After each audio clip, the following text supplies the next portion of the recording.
Bienvenue pour cette exploration des idées fascinantes tirées de Sapiens, le livre de Yuval Noah Harari.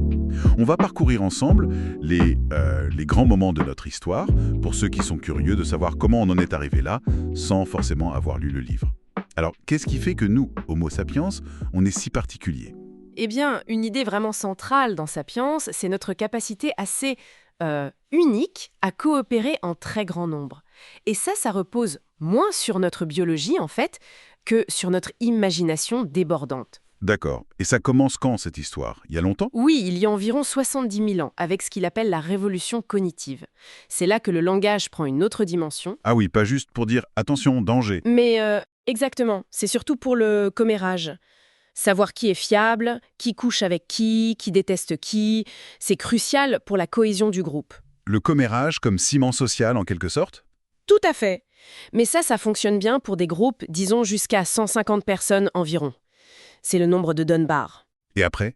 Comment on fait pour collaborer par milliers, voire millions ?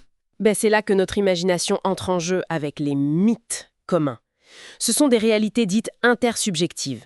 Les dieux, les nations, l'argent, les lois, et même les entreprises comme Peugeot, par exemple. Peugeot, une fiction. C'est un peu fort, non ? Oui, ça n'existe que parce qu'on est collectivement d'accord pour dire que ça existe, avec ses statuts, ses actionnaires. C'est une histoire qu'on se raconte. Une colle mythique, comme il dit. C'est fou comme idée. Et il y a aussi le feu, non ? Un tournant majeur. Oui, la maîtrise du feu, bien avant la révolution cognitive d'ailleurs, une première étape vers la domination, une source d'énergie quasi illimitée à notre échelle d'alors. Et cette capacité à créer des fictions, ça nous mène à une autre évolution, plus ambivalente. L'agriculture. Ah, l'agriculture. Le grand bond en avant, le progrès, enfin, c'est ce qu'on pense souvent. Oui, mais Harari est assez provocateur là-dessus. Il parle de la plus grande escroquerie de l'histoire. Carrément. Pourquoi escroquerie ? Parce que si l'agriculture a permis une explosion démographique, l'émergence des cités, des surplus pour nourrir des élites, rois, prêtres, soldats, ceux qui écrivent l'histoire, quoi. Pour le paysan moyen, ça a souvent été synonyme de travail beaucoup plus dur, d'une alimentation moins variée que celle des chasseurs-cueilleurs, et de plus de maladies liées à la sédentarité et la promiscuité. On a domestiqué le blé ou c'est le blé qui nous a domestiqués ? C'est un peu ça l'idée. C'est exactement ça. Et il y a aussi la question de la domestication animale. Un succès incroyable pour les espèces comme les poules ou les vaches en termes de nombre, mais au prix d'une souffrance individuelle souvent immense pour ces animaux. Et il y a cette découverte étonnante, Göbekli Tepe, c'est ça ? Oui, en Turquie, un site monumental, des temples construits par des chasseurs-cueilleurs avant l'agriculture généralisée. Ça suggère que peut-être le besoin de se rassembler pour des raisons culturelles, religieuses, a pu être un moteur pour développer l'agriculture, pour nourrir les bâtisseurs en quelque sorte. Fascinant. La culture avant les champs. D'accord. Et après, comment toutes ces cultures humaines se sont-elles unifiées petit à petit ? Alors, Harari met en avant 3 grands unificateurs. D'abord, l'argent. Au début, c'était basé sur des choses concrètes, l'orge, des coquillages, puis des métaux précieux, comme l'argent, le cycle. Et progressivement, ça devient une pure convention, un système de confiance universel. L'or, les pièces, puis l'argent virtuel d'aujourd'hui, une fiction partagée qui connecte tout le monde. Ensuite, il y a les empires. Oui, les empires. Souvent bâtis dans la violence, en détruisant des cultures locales, c'est vrai. Mais ils ont aussi diffusé des langues, des lois, des technologies, des idées, créant de vastes zones culturelles communes. La culture romaine, la culture chinoise. Et parfois, les peuples conquis finissaient par adopter cette culture impériale, voire par diriger l'empire eux-mêmes. Et le troisième unificateur ? Les religions universelles. On passe de l'animisme, où tout a un esprit, au polythéisme, puis au monothéisme.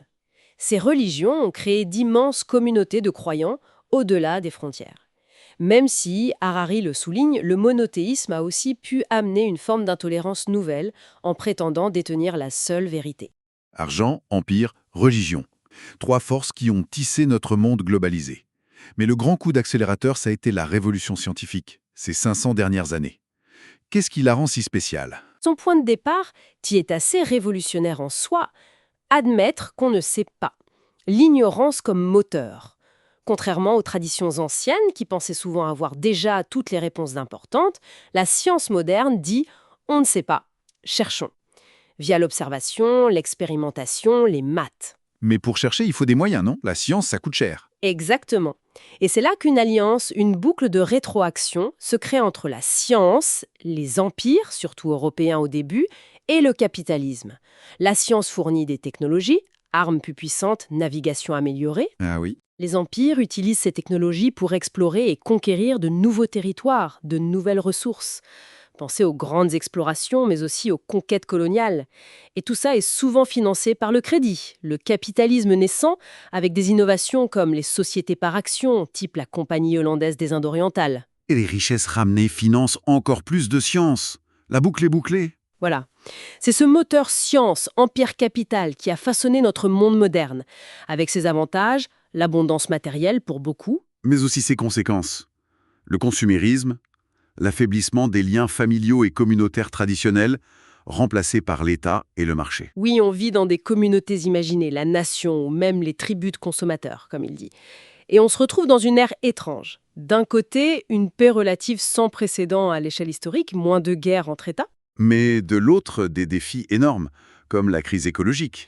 Et surtout, notre pouvoir nouveau et vertigineux sur la biologie elle-même. C'est-à-dire, Le génie génétique, la possibilité de modifier notre ADN, les interfaces homme-machine, les cyborgs, l'intelligence artificielle. On commence à pouvoir sortir des limites de la sélection naturelle. on pourrait remodeler la vie selon notre propre dessein intelligent. C'est vertigineux. Absolument. La vie façonnée non plus par l'évolution aveugle, mais par nos propres choix, nos propres désirs. Quel voyage! Des chasseurs-cueilleurs qui font des commérages aux créateurs de vie artificielle. Sapiens nous offre une perspective assez dingue sur notre parcours. Et ça nous laisse avec une question immense pour l'avenir, non? Si on continue comme ça, à dépasser nos limites biologiques, à fusionner avec la technologie, et qu'est-ce que ça voudra dire être humain? Et est-ce qu'on trouvera enfin le bonheur durable? Alors que notre biologie, comme le suggère Harari, semble nous programmer pour une sorte de thermostat du bonheur assez stable. Exactement. Malgré tous nos progrès matériels, sommes-nous fondamentalement plus heureux? C'est peut-être ça, la grande question pour la suite de notre histoire. Une réflexion qui va bien au-delà du livre, finalement.